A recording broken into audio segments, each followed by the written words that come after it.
The organization is pushing the federal government to enact a similar law that seems to be working in Australia. Here's Kendall Hansen. And then if you open the pledge...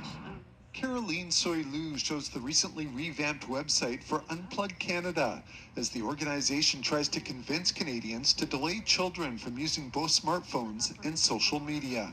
The main goal is to educate on what we're seeing in terms of children and youth and social media and smartphones and getting parents to delay, ideally as long as possible.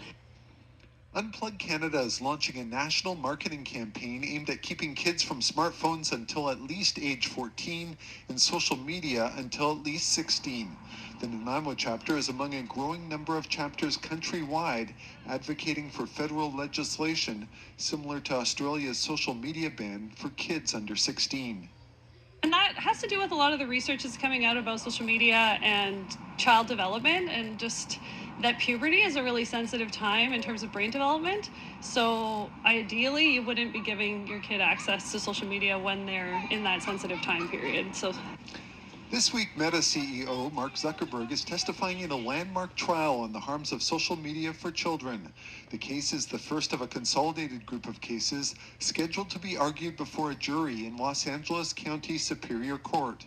The more than 1,600 plaintiffs accuse the owners of Instagram, YouTube, TikTok, and Snapchat of knowingly designing addictive products harmful to young users' mental health. Zuckerberg defended Meta's platforms as not being created to be addictive for kids. These are addictive devices. Like, I know there's some debate about whether we should call it addictive or compulsive use.